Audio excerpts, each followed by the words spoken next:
Di komunitas meditasi Kristiani, Bapak Ibu sekalian, siapa lagi guru yang paling tepat dalam menjelaskan semangat padang gurun selain Romo Siriakus Mariandolu Okareng, seorang pastor yang banyak menulis buku-buku kontemplatif. Beliau adalah pastor moderator komunitas meditasi Kristiani Indonesia.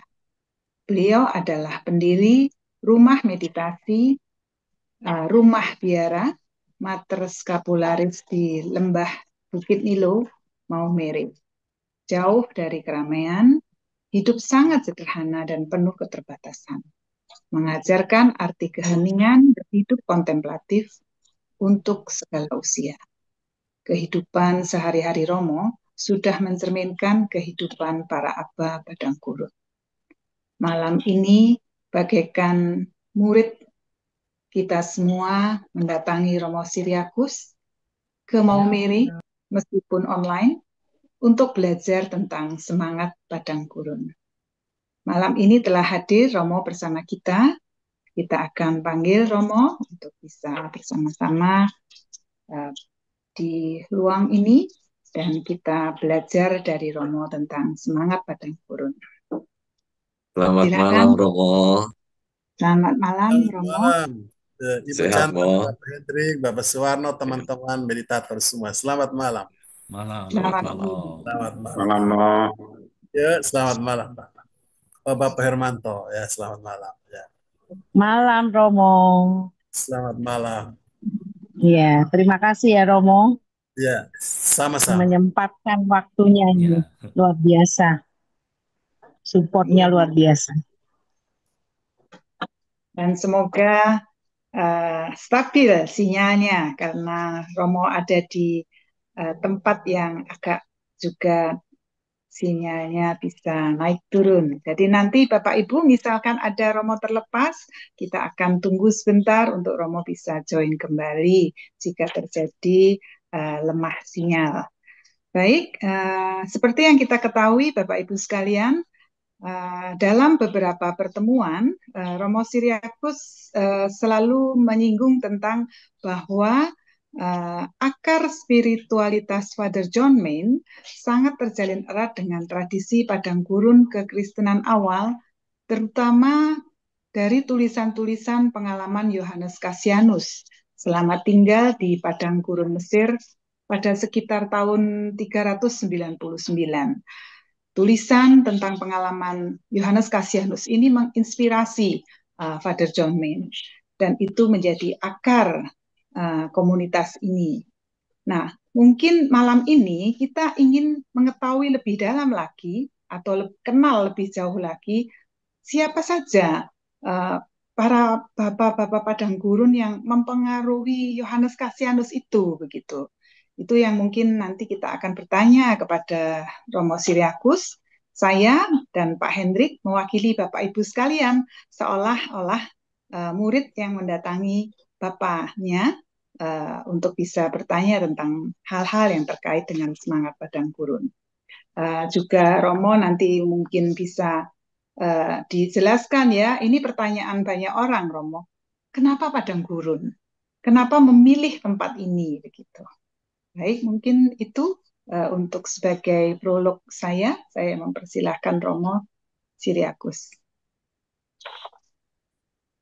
Oke, baik. Selamat malam, Chandra, Bapak Hendrik, dan teman-teman meditator. Ada Ibu Monik Leni, koordinator nasional kita ya.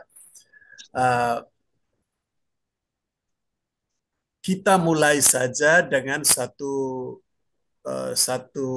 pandangan sejarah lah, bahwa pada abad keempat, tepatnya tahun 313, itu kan terjadi orang sebut dengan Edict Milan.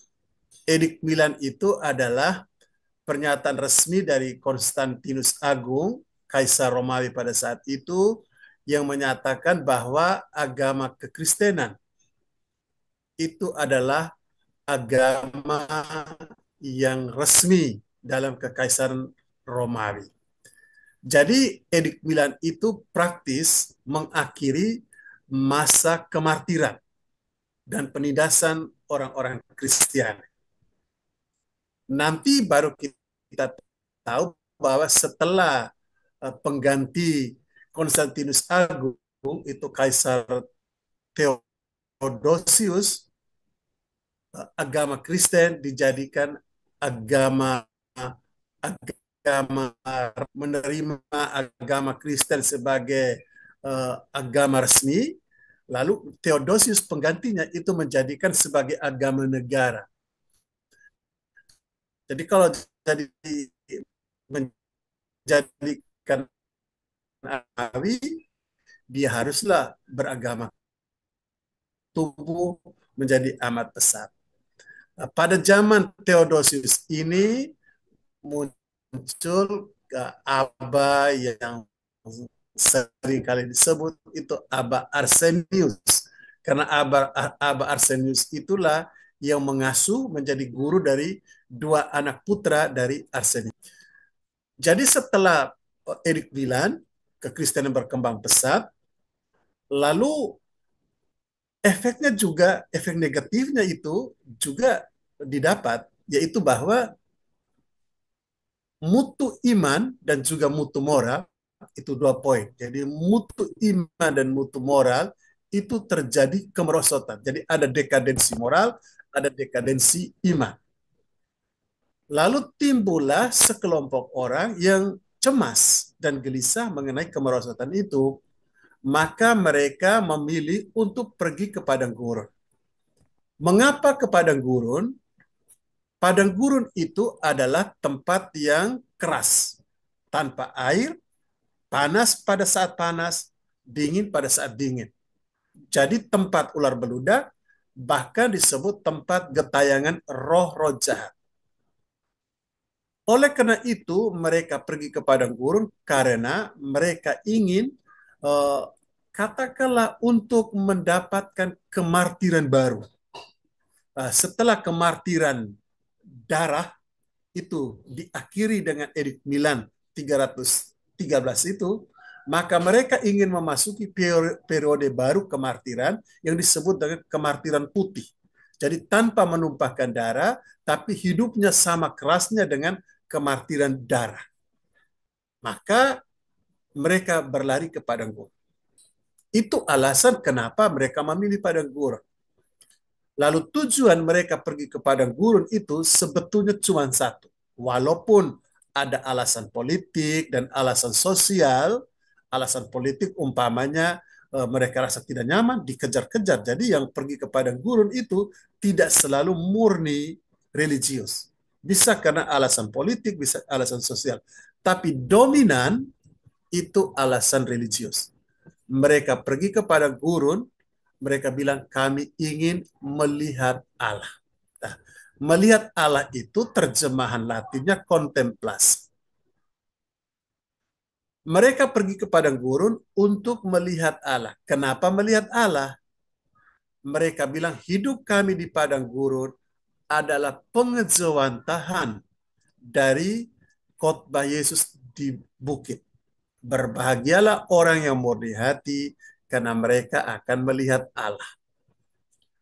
Kita akan tahu sekarang mereka punya jalan hidup, spirit mereka itu adalah melihat Allah, kontemplasi. Tapi karena untuk kontemplasi harus ada kemurnian hati, harus ada puritas cordis. Jadi untuk menciptakan, untuk dapat kontemplasi, melihat Allah, mereka harus puritas cordis, harus murni hatinya. Dan untuk murni hati, supaya hati murni, hati ini bersih, mereka lalu melepaskan diri dari kotoran-kotoran yang mencemari hati mereka. Dan kotoran itu kan macam-macam. Yang oleh Evagrius itu diringkas menjadi 7 dosa pokok atau 7 pikiran jahat, negatif, ya, sombong dan sebagainya dan sebagainya.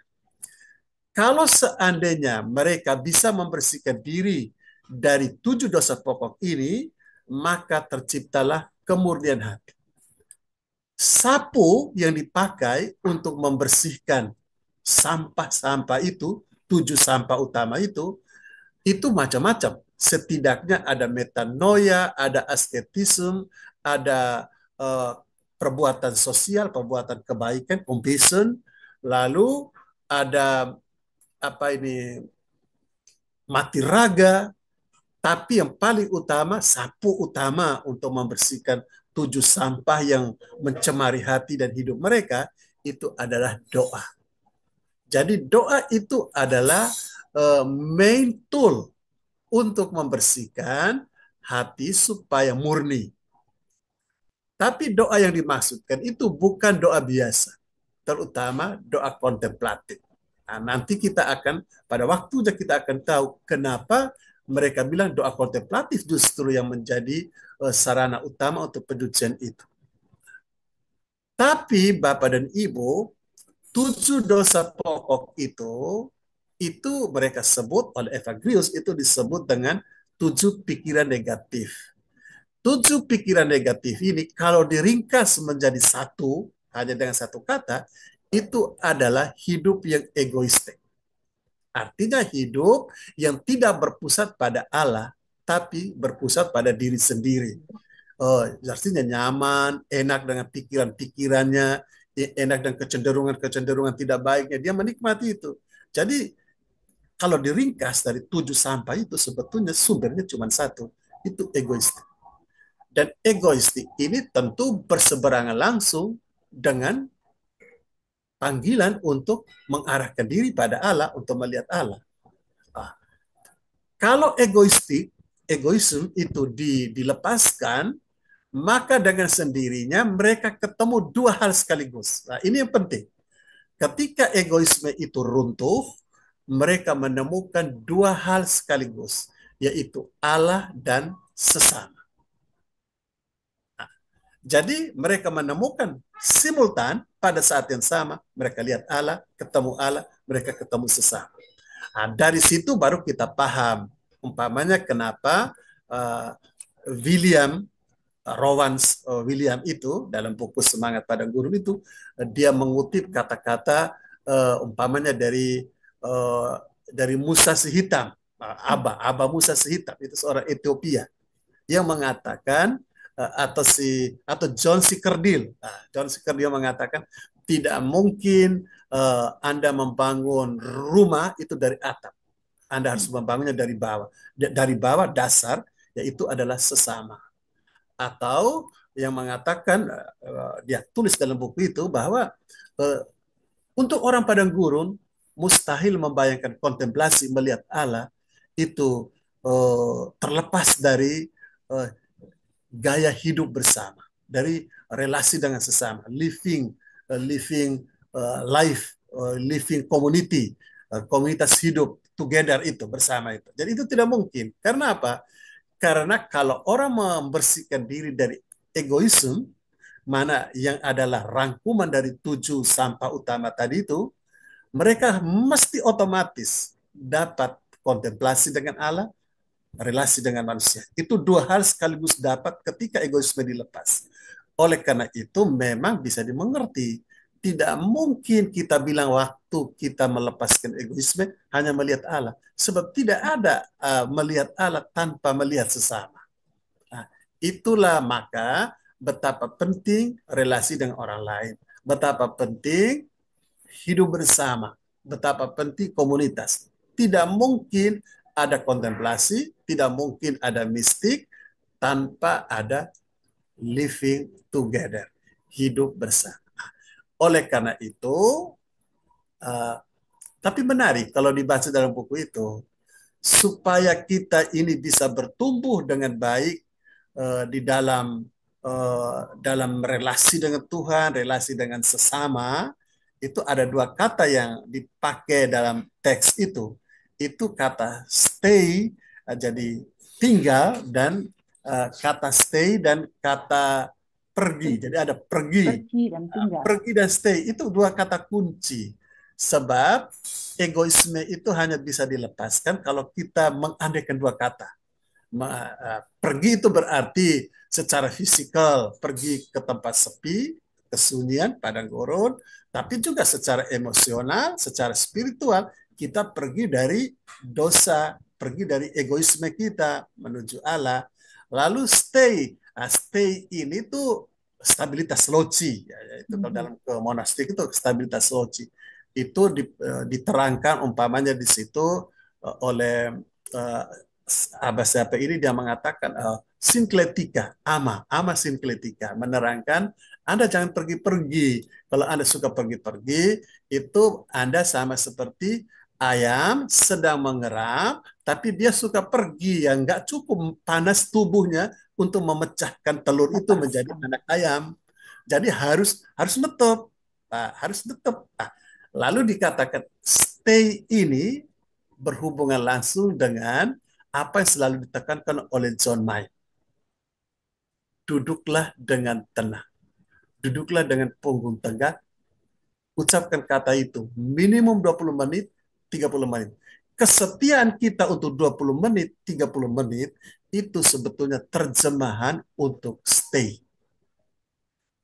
Kita tidak mungkin dapat bertumbuh dalam perjalanan rohani melalui meditasi tanpa ada stay, tanpa ada tekun, duduk diam 20 menit.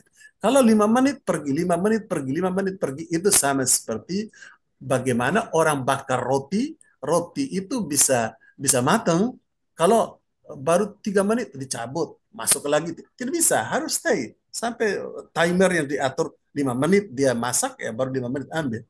Nah, jadi stay ini ada hubungan langsung dengan perintah John Mayer untuk duduklah dengan tenang 20 menit, 30 menit. Oke, jadi dengan keterangan ini saya berharap kita sudah memahami sedikit. Oh, itu yang dicari, itu spiritualitas dari padang gurun, dan itu berkaitan erat dengan living together yang adalah apa yang mau kita usahakan dalam komunitas kita setidak-tidaknya pada tahun ini. Begitu ya, saya kira keterangan pendeknya. Begitu. Baik. Baik, terima kasih Romo Siriakus. Pak Hendrik mungkin ada bertanya kepada Romo. Ya. Abah Hendrik bertanya. Bertanya kepada Abah Siriakus. Kalau di buku-buku tentang padang gurun kan begitu. Abah Ishak bertanya, Abah Yesaya menjawab. Mari silakan Pak Hendrik. Ya, mau menariknya juga di dalam buku ini kan Rowan Williams membahas di bab-bab awal itu mengenai bagaimana kita memenangkan sesama kita bagi Tuhan. Mau bisa cerita sedikit nggak, mau apa maksudnya si Robert Williams ini, dia di sini secara garis besarnya itu seperti apa gitu? Ya, memang benar itu ya. Kalau kita baca tuh memenangkan sesama bagi Allah, itu sepertinya suka dipahami. Tapi kalau kita baca dengan baik teks itu, pada bagian tertentu dia memberi keterangan begini. Dengan kata lain, memenangkan sesama bagi Allah adalah kita mempertobatkan orang itu, mengarahkan dia kepada Allah. Jadi kita mempertobatkan orang itu, kita mengarahkan dia kepada Allah. Nah, kalau lawan dari memenangkan bagi Allah adalah bahwa kita memberikan sandungan orang itu untuk pergi kepada Allah. Nah, jadi memenangkan sesama bagi Allah adalah, kalau realnya dalam keseharian hidup kita, itu mungkin kita membayangkan dalam hidup bersama ya, ada teman yang suam-suam kuku untuk meditasi dalam hidup komunitas. Kita bangkit, kita beri animasi, kita beri dia spirit supaya hatinya terarah pada Tuhan. Kalau kemudian dia bertobat, dia menjadi semangat lagi, kita memenangkan dia bagi Allah. Lawan dari memenangkan sesama bagi Allah adalah bahwa kita memberi sandungan. Ya tentu sandungan itu macam-macam ya. Dia terangkan panjang lebar di dalam buku itu.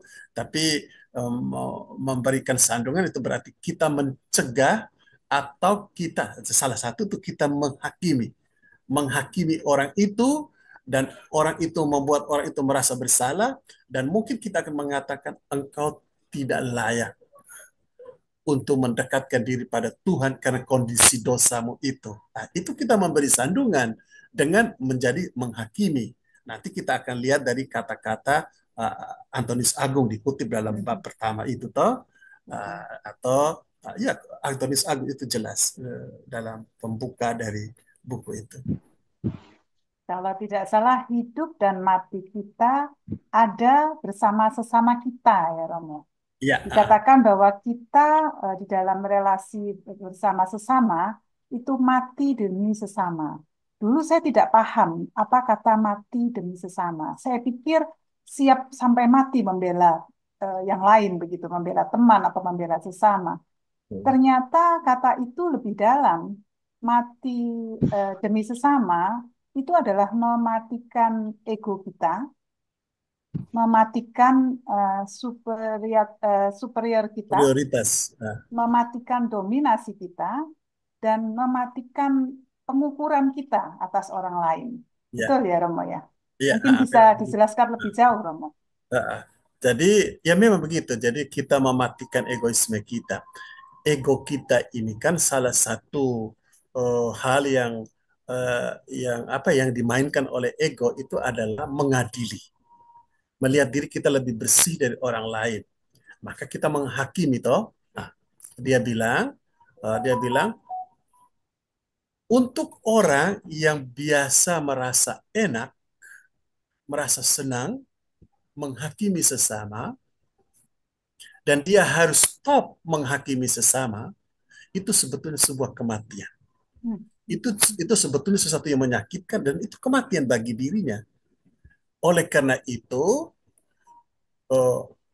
mati bagi sesama itu adalah ketika orang berhenti untuk mengadili, untuk menghakimi sesama, dan pada saat itu dia mati terhadap dirinya untuk demi sesama itu.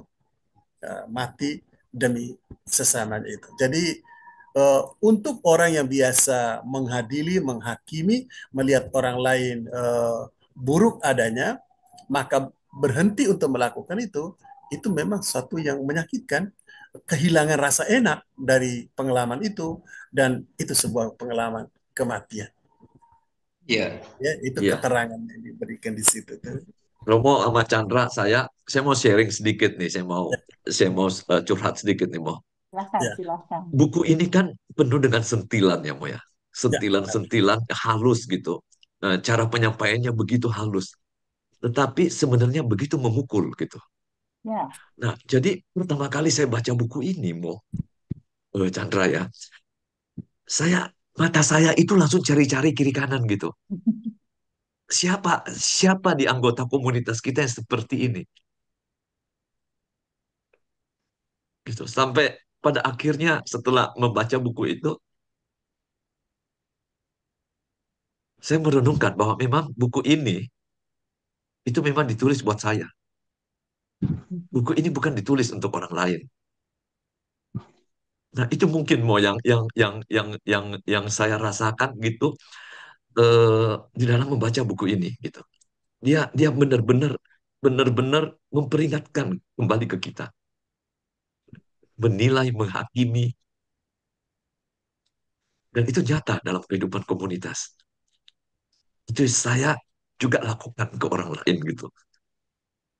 Kurang lebih begitu, sama Chandra. Mungkin Chandra punya ini yang lain. Iya, mirip-mirip pengalaman Pak Hendrik ya. Buku ini itu seperti yang saya bilang kepada Pak Hendrik maupun ke Romo. Buku ini itu sulit dikunyah, alot dan keras. Kunyahnya harus lebih dari 32 kali, Romo. Baru seperti yang Romo ajarkan, setelah dibaca, direnungkan, dikunyah-kunyah, lalu kita bisa menyesap intisarinya, menyesap rasa manisnya, begitu ya. Dan seperti Pak Hendrik, itu seperti cermin bagi saya ya. Seperti cermin bagi diri, bagaimana kita ini berkomunitas, bagaimana kita selama ini, oh kok seperti itu ya yang ditulis begitu oleh Rowan Williams ini gitu ya.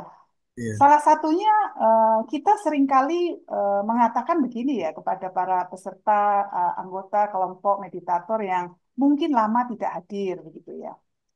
kita mengatakan bahwa kemana saja gitu. Apakah masih meditasi begitu? Sebenarnya itu tidak perlu ya Romo ya. Ya, Itu kita sudah memakai meteran kita bahwa harus meditasi 2 kali sehari begitu.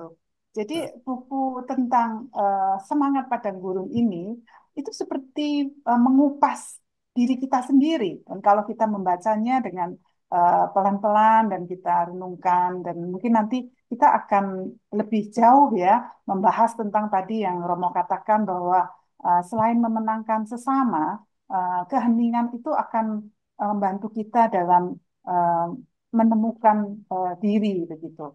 Dan mungkin juga keheningan itu memiliki masing-masing orang memiliki perjalanannya masing-masing di dalam keheningan. Mungkin kalau Pak Hendrik tadi minta saya sharing, saya sama mengalami. Ini seperti cermin buat muka saya sendiri. Terima ya, kasih Pak Hendrik. ya benar ya, Chandra dan Bapak Hendrik ya.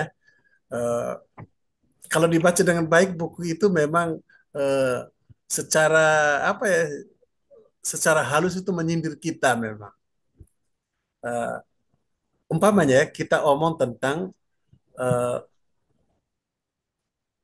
kita mati bagi sesama. Mati bagi sesama itu diberi keterangan, itu umpamanya eh, kita berhenti menghakimi. Ya, Berhenti menghakimi itu satu kematian bagi diri kita yang terbiasa menghakimi. Lalu kita lihat di situ dia kutip eh, Aba Musa Hitam. Musa Hitam itu orang Ethiopia itu toh, di mana dikatakan bahwa ganti menghakimi sesama, ganti apa ya, terlalu peduli dengan kelemahan orang, kekurangan orang, ya, adalah kita sibuk dengan kelemahan diri sendiri. Kalau betul. kita sibuk dengan kelemahan diri sendiri dan kekurangan diri sendiri, kita akan lupa dengan kelemahan dan kekurangan sesama.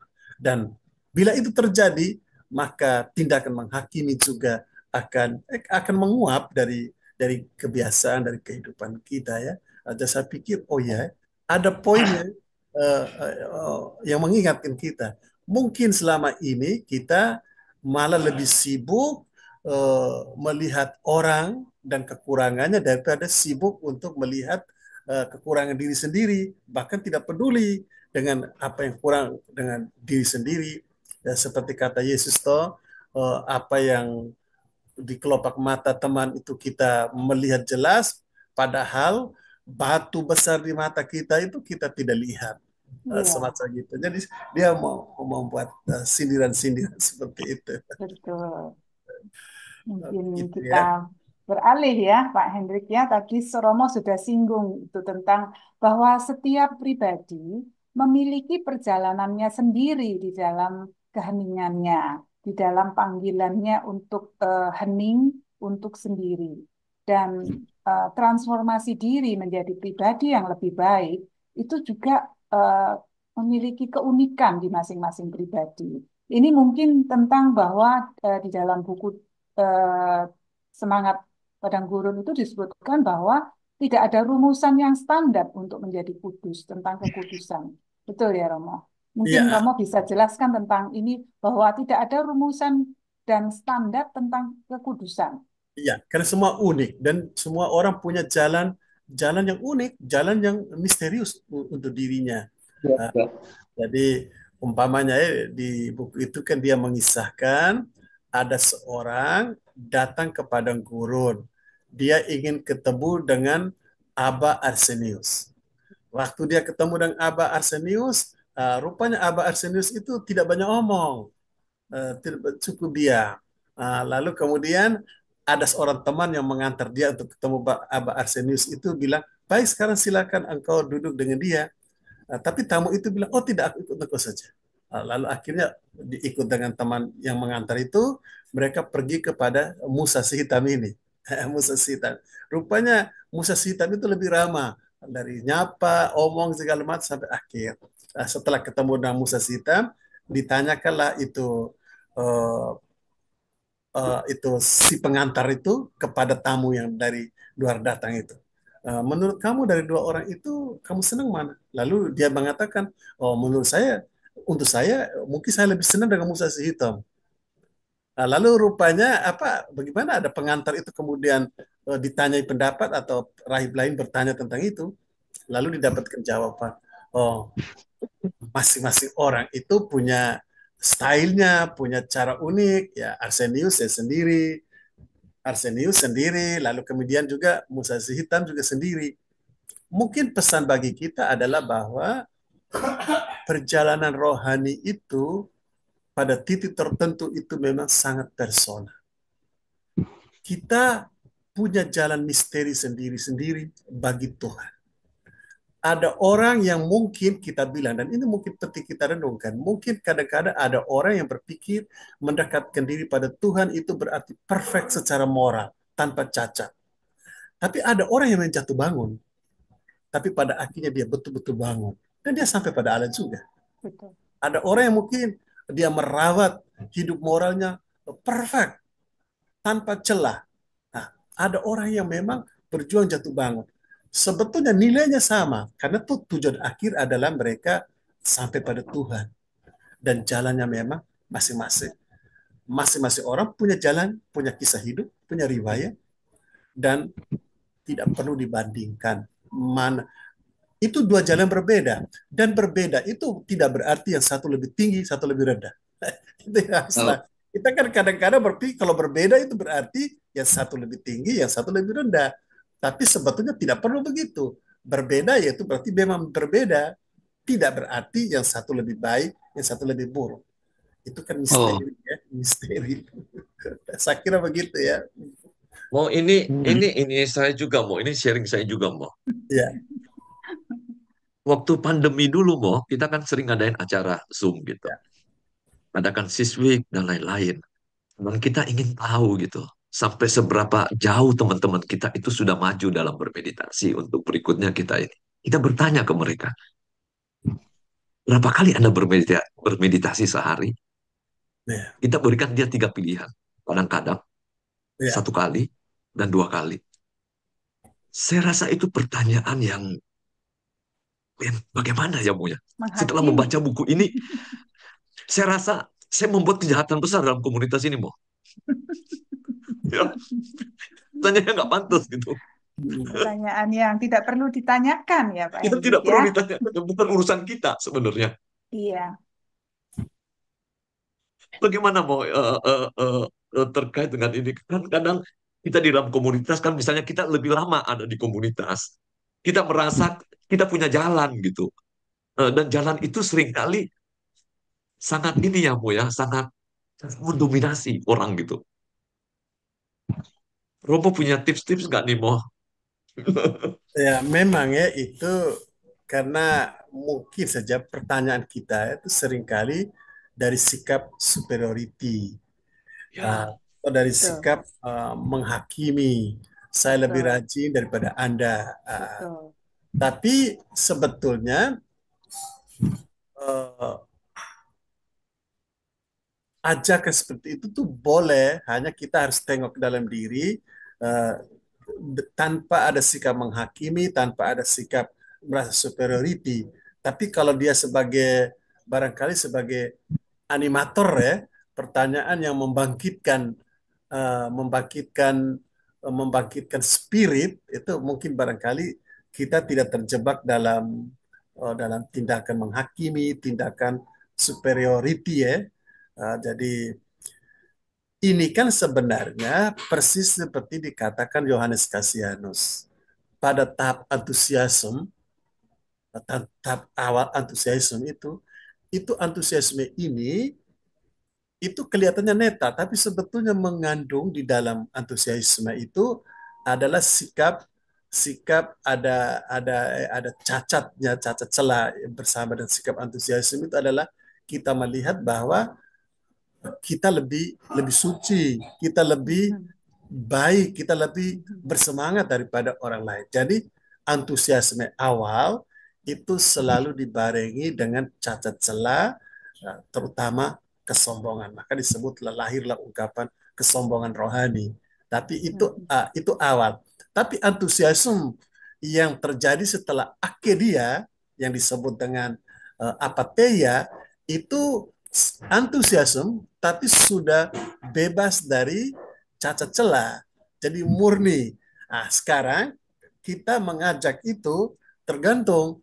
Kalau ngajak itu untuk kita dengan masih pada antusiasme awal itu selalu ada unsur superiority.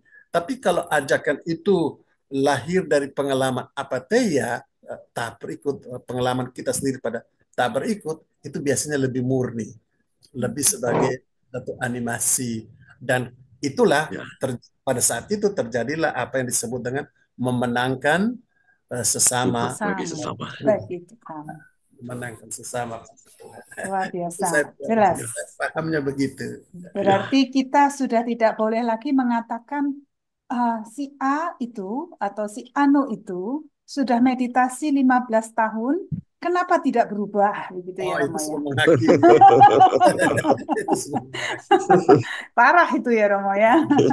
Ya, jelas itu sekali. sudah Ya, menghakimi. Romo, mohon ampun.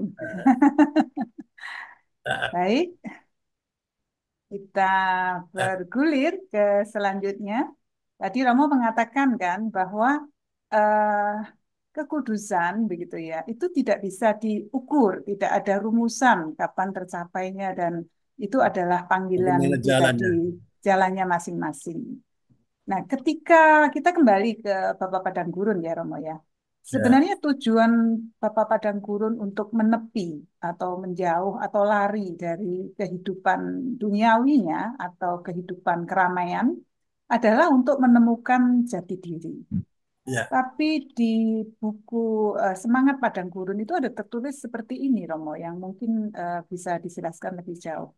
Masalahnya jika semua orang di sekitar diambil, kita jadi tidak tahu siapa diri kita sebenarnya. Mungkin Romo bisa jelaskan. oh ya dikatakan di situ ya. Iya. Kalau apa bagaimana di tadi? Tujuan para Bapak Padang Gurun ke gurun begitu ya, menepi, menjauh itu adalah untuk menemukan jati diri sebenarnya. Menyepi, Tetapi menyendiri ya. menyepi begitu, menepi begitu ya. Mm-mm. Tetapi pada kenyataannya ya Romo, Ya, di padang gurun sendiri itu bisa jadi mereka bergabung dengan satu komunitas atau bahkan ketika berdiam diri sekian lama itu menarik orang untuk datang kepada dia begitu. nah, Nah, ini kan semacam paradoks ya Romo ya. Pada ya, akhirnya kita itu juga tidak bisa sendiri begitu. Yang tujuan awalnya sendiri menarik orang atau dia mau menepi, dia bergabung juga dengan satu komunitas begitu. Itu makanya mungkin dikatakan bahwa masalahnya jika orang-orang di sekitar kita itu tidak ada, kita juga tidak tahu siapa diri kita sebenarnya. Itu yang tertulis di buku tersebut. Hanya iya, misteri Allah yang memberitahu kepada kita siapa diri kita. Nah, iya, ini yang saya ingin sekali Romo bisa jelaskan kepada uh, kita semua bahwa uh, misteri Allah inilah yang menuntun kita untuk mengenali diri kita sendiri. iya. Silakan Romo. Ya, memang spirit pada zaman itu ya, kalau orang pergi ke padang gurun itu ada satu ungkapan eh, fuga mundi. Fuga mundi itu artinya melarikan diri dari dunia. Mereka pergi ke sana, melarikan diri dari dunia, melarikan diri dari keramaian. Jadi seakan-akan mereka itu ingin menyendiri. Tapi setelah sampai di sana, mereka kemudian menemukan bahwa mereka tidak bisa lepas dari sesama. Mereka tidak lepas dari orang lain. Bisa secara fisik itu mereka kemudian menyatu dengan kelompok atau eh, pada titik lain bisa saja mereka betul-betul sendirian, solitudo. Solitudo memang mereka sendirian. Tapi pengalaman solitudo itu dalam arti yang katakan arti yang paling murni itu justru berkaitan erat langsung dengan community. Kita lihat ya umpamanya. Saya coba terangkan dengan bahasa Noven saja. Itu bagus. orang hanya bisa menikmati hidup bersama dalam komunitas kalau orang itu punya pengalaman yang mendalam akan solitude. Nah, jadi tanpa ada pengalaman solitudo, hidup komunitas itu semacam mustahil dihayati dengan baik. Jadi Novel ingin mengatakan, Anda hanya mencintai komunitas Anda dan menghayati hidup komunitas dengan baik kalau Anda sendiri punya pengalaman solitudo, punya pengalaman di mana Anda hidup berada sendirian, being alone with God, solitudo ya. Oh ya, kemudian saya teringat, kalau memang begitu, saya teringat eh, ada satu ungkapan bahwa kehidupan para ermit padang gurun itu dapat dirangkum dalam dua kata. Dua kata itu adalah cell and chapel. Jadi ada kata sel dan ada kata chapel. Sel itu selula. Selula itu ruang pribadi. Semacam pondok atau kamar pribadi. Dan chapel itu kapel.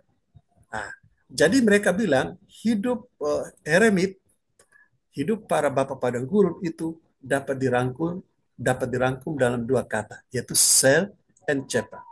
Sel itu pengalaman saya sendiri dengan Allah dalam kamar pribadi, dalam relasi pribadi saya itu, dan kemudian chapel. Chapel itu adalah ketika kita bersama dengan community itu berada untuk terarah pada Tuhan. Jadi hidup mereka itu bergerak antara dua kata, sel dan chapel. Tidak ada sel saja, juga tidak ada chapel saja. Sel and chapel, dan itu satu gerakan selalu hidup mereka itu. Oleh karena itu tidak bisa orang pikir solitudo tanpa ada chapel, community. Nah, solitudo ini mempersubur community. Community ini ditopang juga oleh pengalaman solitudo kita. Nah, maka solitudo kita itu tidak membuat kita menjadi orang yang antisosial atau orang yang betul-betul lepas dari sesama. Tidak. Justru kesendirian itu, solitudo, itu justru itu yang mempersubur, memperbesar cintanya akan hidup bersama. Maka orang yang punya pengalaman sel akan membuat dia sangat bergairah di chapel. Nah, itu rupanya kurang lebih begitulah gambaran mereka mengenai hidup para pertapa itu, sel and chapel. Jelas sekali penjelasannya, Rama. Benar-benar Ya, clear. Pak Mungkin Hendrik, itu ada juga komentar? mungkin itu juga yang bisa menjelaskan kenapa John Mayn bilang meditation creates community ya, Mo ya. Ya, persis itu bahasa lain. Nah, itu bahasa Ya, lain. Gitu. ya, ya, Meditasi thank you. pribadi, tapi itu membawa orang kepada, mendorong orang kepada community. Gitu ya. Saya harap sudah cukup jelas buku ini juga kurang lebih poin-poinnya begitu. Iya. Jadi kalau kita omong solitudo itu berarti bukan orang yang egoistik, bukan orang yang lepas dari relasi dengan orang lain. Justru semakin dia masuk dalam solitude, semakin dia dekat dengan sesama. Kita lihat umpamanya juga ya, pengalaman Thomas Merton toh. Kalau Bapak dan Ibu pernah baca kisah hidup Thomas Merton, ketika orang bilang dia punya pengalaman mistik kan justru di jalan toh di Amerika itu, ketika dia datang ke keluar dari pertapaan, dia pergi ke pusat perbelanjaan di sana, dan dia tiba-tiba dalam waktu singkat dia mulai merasa sepertinya aku ini sepertinya sangat mencintai orang-orang ini. Itu dalam satu jurnal. Aku kok tiba-tiba sepertinya saya sangat mencintai orang-orang ini, seperti saya sangat dekat dengan mereka. Padahal dia baru keluar dari kesendirian, solitudo jadi pertapaannya. Waktu dia masuk ke kota dan dia lihat orang itu tidak dengan mata antipati, tidak dengan mata menghakimi, tidak dengan mata apa, tapi dengan mata kasih. Dan dia mengatakan, aku rasanya sangat mencintai orang-orang ini. Perasaan itu memang aneh, tapi itu menguasai dia. Orang bilang itu salah satu momen mistik dari kehidupan Thomas Merton, tapi juga mengaitkan dengan sangat indah antara pengalaman solitudo dan pengalaman community, relasi dengan orang lain. Berarti tadi seperti yang Romo bilang ya, pergi, pergi itu tidak terlepas dari tinggal. Iya, Saya pikir pergi, menyepi, begitu ya, itu adalah solitudo, tinggal di solitudo itu saja, begitu. Ternyata pergi ini adalah pergi ke dalam diri kita, iya benar. pergi ke dalam kedalaman diri kita, mengenal diri, mengenal kehendak Allah, dan kemudian menjadi pribadi yang bagi orang lain, Ya, pribadi yang penuh kasih. iya, Orang-orang di sekitar itu seperti bagai menjadi gula yang menarik semut. Bagi benar. bapak-bapak padang gurun itu terjadi bahwa pada akhirnya orang-orang akan datang meminta nasihat, entah itu menjadi muridnya, tinggal, atau membantu, dan lain sebagainya, dan akhirnya menjadi komunitas, begitu ya Romo ya. Iya, Di benar. dalam kehidupan kita berkomunitas, sama kita pada akhirnya, mohon maaf ya, pada awalnya kita itu seolah ingin pergi dari apa? Dari beban kita, dari keseharian kita, dari kondisi, dari sistem, dari kebiasaan dan lain sebagainya, untuk untuk berdiam diri sendiri di dalam keheningan. Tetapi sebenarnya itu bukan melarikan diri, Romo. Akhirnya saya mendapatkan pemahaman malam ini, itu adalah masuk ke dalam untuk tinggal. Yang tadi Romo bilang bahwa tidak terpisah loh antara pergi dan tinggal. Betul ya Romo ya? Benar, ya. Ya, itu benar sekali. Kita ingat waktu kita omong tentang keraman, hospitality, Iya. di Pernas itu toh, kita ingat ada seorang penulis yang omong, seorang penulis yang mengatakan, kalau kamu mau pergi ketemu dengan Tuhan, jangan pergi sendirian. Sebab kalau kamu pergi sendirian, kamu akan ditanya, di mana Abel saudaramu? Kamu dipermalukan kalau kamu datang sendirian. Jadi dia mau mengatakan, kutipan itu mau mengatakan bahwa Anda tidak bisa pergi menghadap mencari Tuhan, mau bertemu Dia hanya Anda sendiri. Anda harus membawa Abel saudara. Your community harus ada bersama. Temanmu harus ada bersama. Nah, saya kira itu ungkapan-ungkapan mereka yang menggambarkan bahwa Tuhan akan mempermalukan kita kalau kita eh, ingin suci sendirian. Kita harus suci. Memang jalan itu pribadi, tetapi together with others. Nah, itu Betul. personal, tetapi together. Saya kira kalau omongan tentang ini mungkin baik ya, saya cerita untuk membantu teman-teman ya. Gabriel Marcel ini kan filsuf, filsuf. Dia seorang filsuf, filsuf Prancis, aliran eksistensialisme begitu. Kalau kita belajar filsafat itu begitu. Tapi ada satu menarik ya cerita itu waktu dia meninggal, dia tutup dirinya, mungkin waktu dia sakit begitu, sakit menjelang mati, dia pakai selimut. Dia pakai selimut. Nah, ketika orang ambil selimut yang dia pakai pada saat-saat terakhir hidupnya, orang menemukan uh, ada tulisan yang dia jahit dengan benang, semacam dia sulam begitu, itu diperkirakan dia sendiri yang menyulam, itu dia tulis di selimutnya itu, joy, joy. Joy. Lalu kemudian orang orang berpikir apa maksudnya Marcel itu dengan kata joy ini. Nah, mereka rupanya mendapatkan itu catatan di dalam catatan pribadi dia ya, dengan kata joy yang dia dia sulam itu di selimut menjelang dia mati itu. Rupanya di sana dikatakan joy itu adalah Jesus, others, you. Nah, lalu diberi keterangan, perhatikan joy, Jesus, others, you. Bukan you di tengah, bukan Jesus di tengah, tetapi others. Nah, others artinya sesama, orang lain. Nah, lalu diberi keterangan, kalau kamu mau pergi cari Yesus, kamu tidak akan dapat. Kamu tidak akan ketemu dia. Kalau kamu pergi cari Yesus sendirian, kamu tidak akan dapat dia. Tapi kamu harus cari Yesus dalam diri sesama, others. Kalau kamu mencari Yesus dalam diri others, maka kamu ketemu dua sisi sekaligus.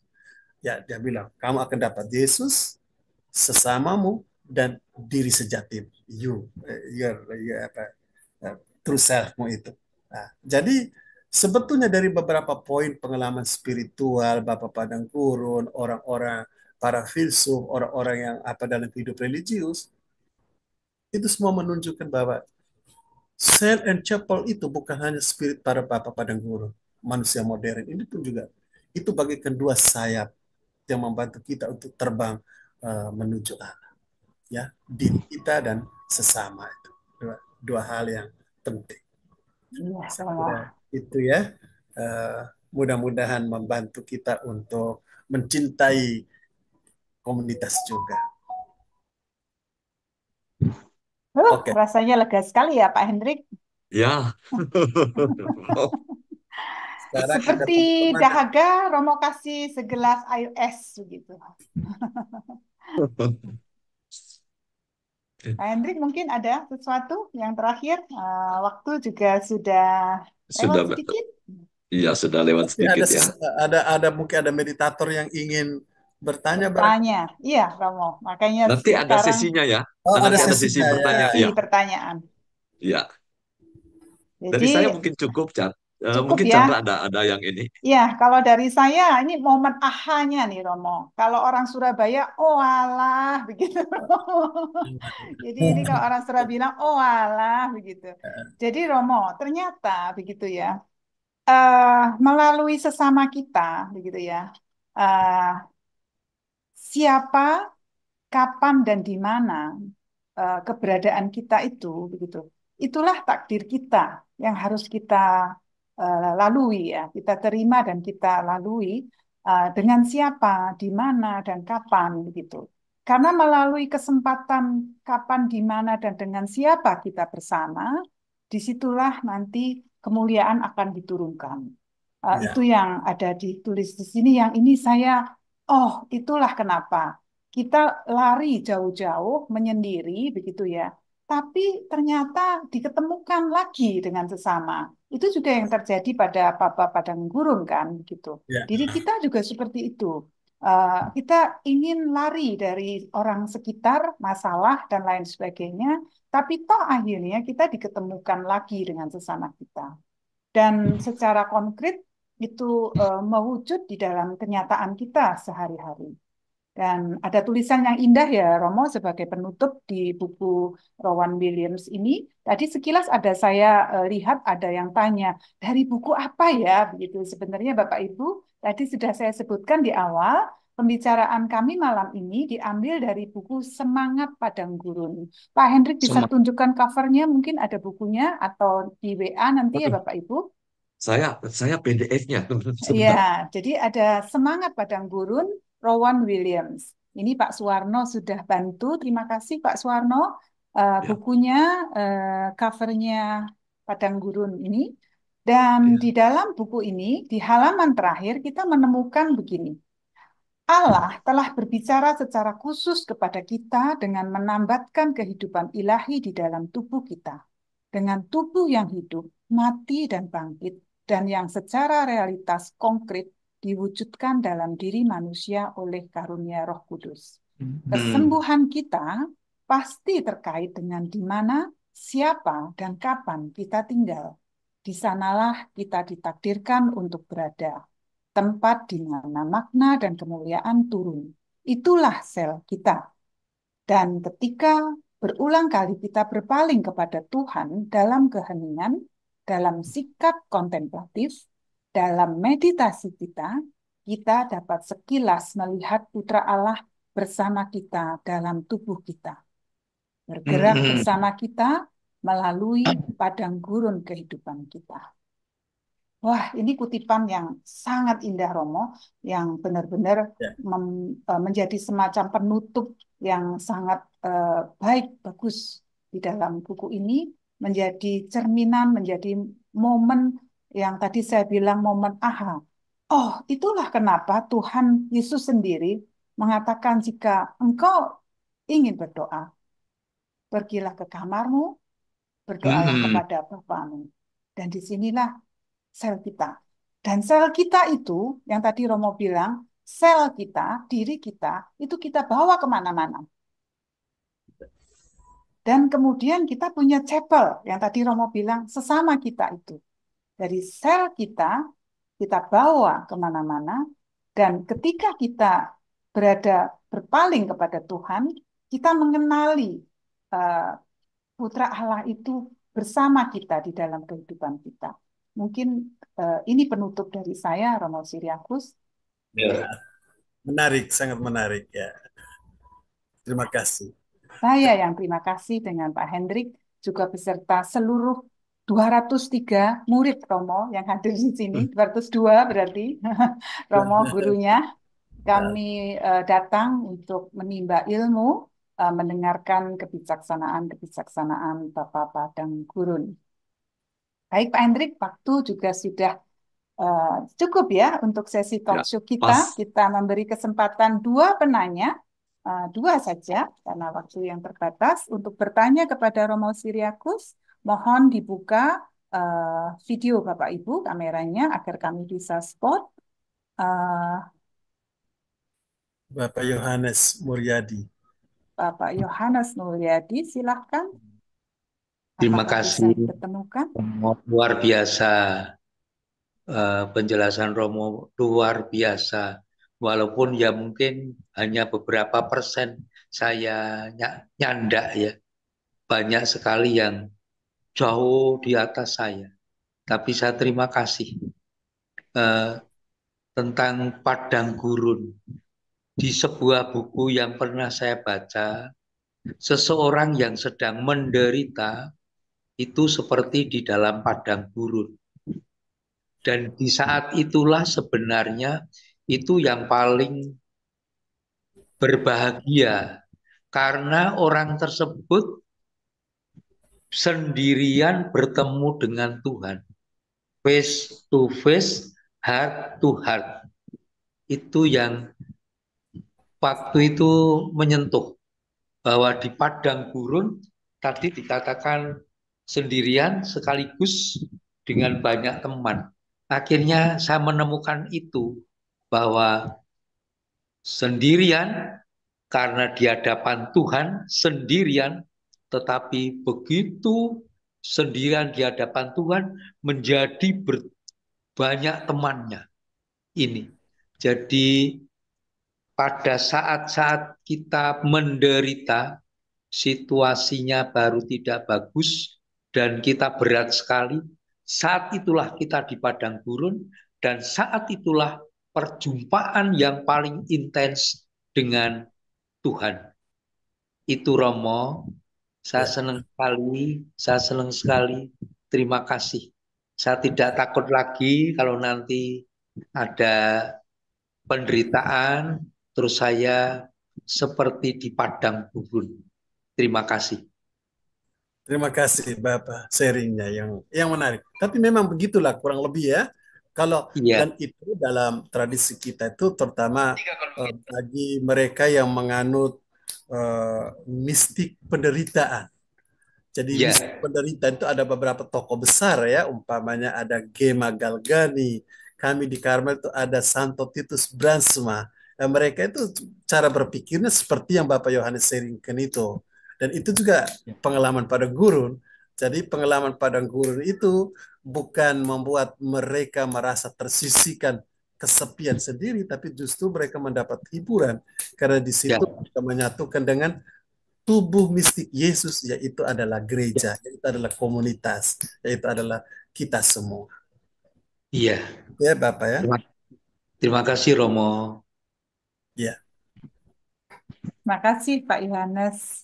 Romo di chat ada Ibu Ivon Chandra yang menanyakan begini. Romo, apakah prosesnya harus sel dulu baru chapel atau sekaligus keduanya? Ada pendapat kita harus mencintai diri kita sendiri baru bisa mencintai orang lain. Nah, ini Ibu Ivon yang bertanya. Iya, baik Ibu Ivon. Ya, memang orang akan selalu omong sel duluan. Uh, Sel baru cepel. Kalau kita pakai kata lain, itu kan mereka melukiskan gerakan hidup Bapak pada Guru itu antara itu. Biasanya. Tidak serentak, sebetulnya tidak serentak. Pahami, Sel dulu. pahami. Orang harus secara sendirian, karena secara sendirian itu nanti akan mendorong dia untuk kecepel. Kecepel. Jadi kadangkala orang melihat tuh cepel itu semacam buah dari pengalaman sel. Tapi dalam konteks seperti itu samanya begini, Ibu Ivon, sama seperti orang omong tentang mana duluan antara doa kontemplatif dan kontemplasi. Lalu mereka beri keterangan. Doa kontemplatif dan itu meditasi itu doa kontemplatif ya. Itu adalah doa yang membawa kita untuk bertemu Yesus di dalam hati kita pribadi. Lalu kontemplasi itu adalah hidup yang dihayati sedemikian rupa sehingga semua di luar diri kita, sesama, alat ciptaan, peristiwa-peristiwa yang terjadi, itu menjadi pancaran atau pengejawantahan Tuhan. Jadi, tapi orang bisa melihat alam semesta, melihat sesama, melihat peristiwa-peristiwa hidup itu dengan kehadiran Allah di dalamnya, itu hanya mungkin setelah orang terlebih dahulu melihat Allah dalam dirinya. Kalau orang tidak bisa melihat Allah di dalam dirinya, orang tidak pernah bisa juga melihat Allah di dalam diri sesama, dalam alam ciptaan, dalam peristiwa sejarah. Sehingga dengan kata lain, ketika kita bertemu dengan sesama, kita tersenyum pada dia, kita tertawa pada dia, kita menyapa dia, itu bukan saya yang tersenyum pada dia, menyapa dia, tetapi Allah di dalam diriku tersenyum dengan Allah yang ada di dalam diri sesama. Nah, jadi kalau dibicarakan secara bertahap perkembangan itu memang sel duluan. Dari sel orang bergerak ke cepel. Setelah cepel, maka spirit untuk sel itu juga bertumbuh. Jadi dia saling mengaitkan, tapi kalau kita omong secara mana harus kita start, selalu dari sel. Selalu dari doa kontemplatif. Jadi doa kontemplatif itu duluan daripada kontemplasi. Melihat Allah dalam diri itu selalu duluan sebelum kita melihat Allah dalam diri sesama. Begitu ya, kurang lebih begitu. Terima kasih. Terima kasih Romo. Ya. Terima kasih Bu Ivon untuk pertanyaannya. Semoga mencerahkan. Masih ada waktu 3 menit. Kami undang satu pertanyaan sampai jam 8.40.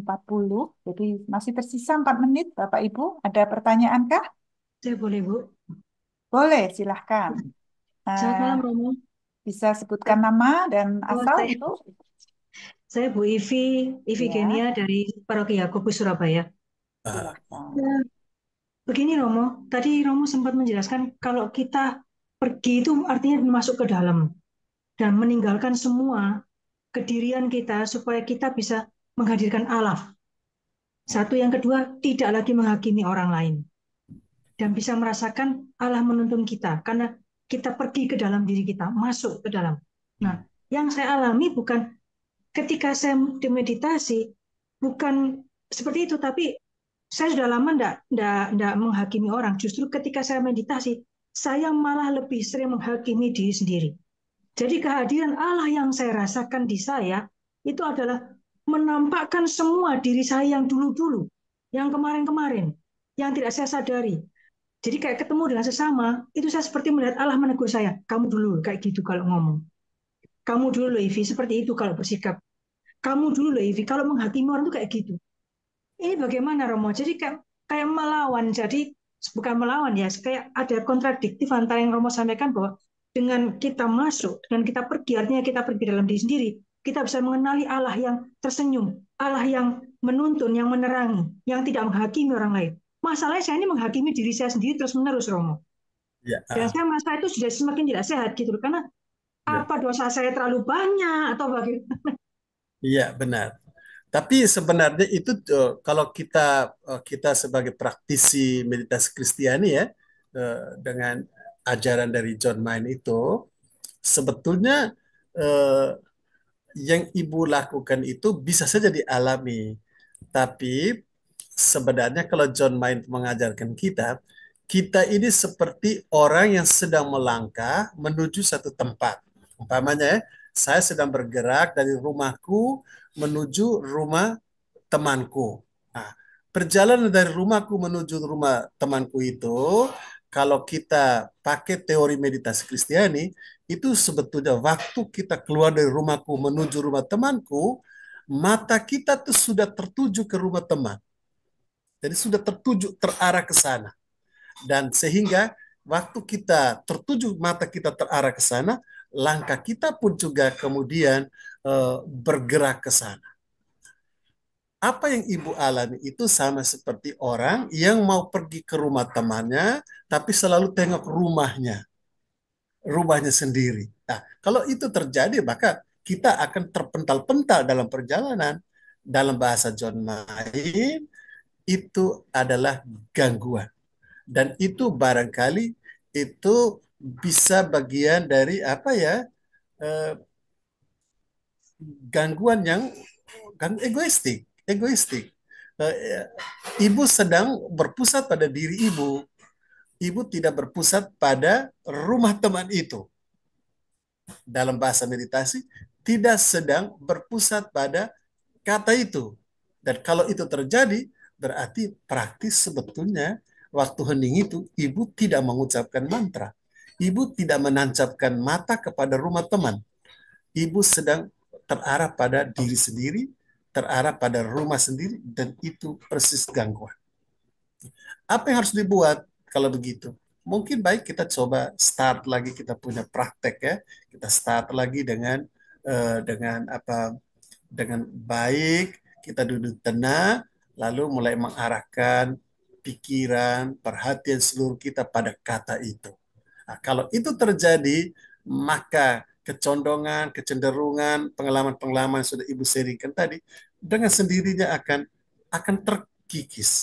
terkikis. Nah, dan itu memang eh, awal-awalnya bahasa orang Jawa itu mungkin agak sedikit harus ada ngoyo dulu, ngoyo supaya terlatih. Nanti lama kelamaan itu ringan saja kita untuk melepaskan semua pengalaman, diri, kejatuhan, kekurangan, kesalahan kita, soal kita dan terarah pada mantra itu kepada Allah. Ya, nah, begitu Ibu Ifigenia yang bisa saya Ivi. terangkan. Terima kasih.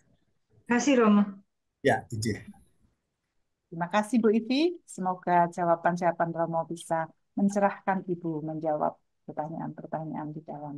Iya, ternyata egois ya, nggak sadar ya. Ternyata itu Tanpa wujud sadar lain, sebetulnya bentuk bagian. lain dari egois. Saya pikir egois itu cuma ya karena merugikan orang lain, enggak. Ternyata egois itu juga seperti itu ya. Ya, seperti itu juga ekspresi dari egoisme. Kita sedang berpikir tentang diri dan kekurangan diri. Semoga Ibu Ivi, karena Ibu Ivi orang Surabaya sudah, oh alah, begitu ya. Dekat-dekat Citraland. Oke. Dan ada satu lagi, Chan. Ternyata dari tadi bertanya, tapi langsung ke chat saya. Silakan, Pak Satria. Oh, Ya, oke, sorry. Kita kasih silakan. kesempatan ke Pak Satria. Boleh, Pertanyaan boleh, terakhir boleh. ya. Silakan, Silakan, Pak Pak Satria. Satria. Boleh. Silakan, mic-nya dibuka, Pak Satria. Oke, Ya, sebentar. silakan, Pak. Selamat malam, Selamat malam. semua para meditator. Saya Malam. peserta meditator yang paling baru mungkin di antara semuanya ini. Saya baru 7 kali Romo datang.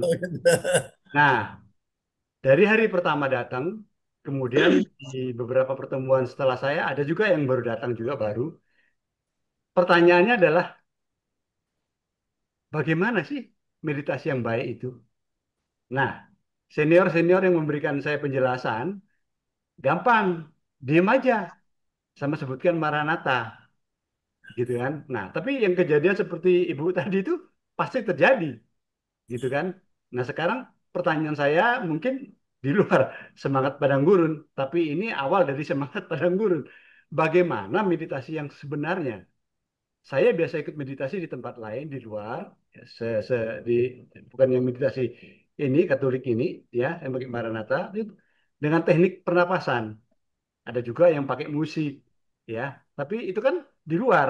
Ini kan kita hanya Maranatha. Tapi apakah ada? Ya, mungkin bukan rumusan atau hal-hal yang perlu diperhatikan selain kita konsentrasi kepada Maranatanya itu sendiri, Rom. Mungkin Ya, tarik napasnya, tahan napas, buang napas. Itu kan dari sisi kesehatan bisa dikaitkan ke itu dan bisa meminimalisir pikiran-pikiran yang tadi Romo bilang biar terpusat ke rumah teman supaya tidak lihat-lihat ke kanan kiri. Nah, itu tujuan pertanyaan saya, Romo. Terima kasih. ya. Terima Eh, kasih. Terima kasih, Bapak Satria. Eh, Memang kalau meditasi ini, oleh John Main, dia mengatakan sebetulnya cukup diringkas dalam 3 kata. Inti dari praktek meditasi ini adalah say your mantra. Ucapkan mantra Anda. Pengucapan kata itu bisa ucap secara datar, bisa ucap dengan seirama pernafasan. Lalu praktek meditasi non-Kristiani itu memang umumnya terutama meditasi timur itu berpusat pada pernafasan. Ya. Tapi itu kalau pernafasan saja, perhatian pada pernafasan saja, itu untuk kita orang Kristiani menjadi tidak doa, itu cuma latihan fisik.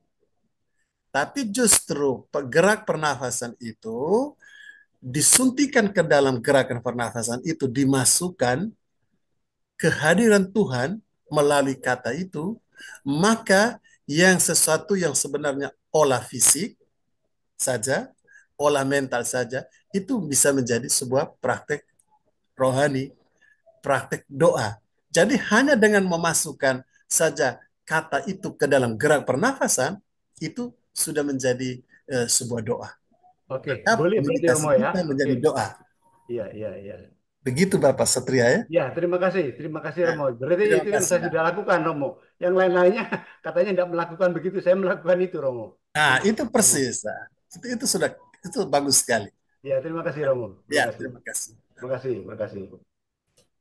Oke, waktunya cukup kali tanya jawab ya. Terima kasih semua eh, teman-teman. Ah, kita mungkin perlu berterima kasih sekali lagi kepada Romo Siriakus yang sudah meluangkan waktunya bagi kita semua. Luar biasa Romo, sesi malam ini sungguh-sungguh memberikan pencerahan kepada kami tentang perjalanan kami pergi sendirian, pergi ke kesendirian, yang akhirnya juga membawa kita bersama-sama dengan sesama kita menemukan satu kebersamaan yang baru ya, yang kita memiliki sudut pandang yang baru terhadap arti kebersamaan. Terima kasih Romo untuk penjelasan-penjelasannya.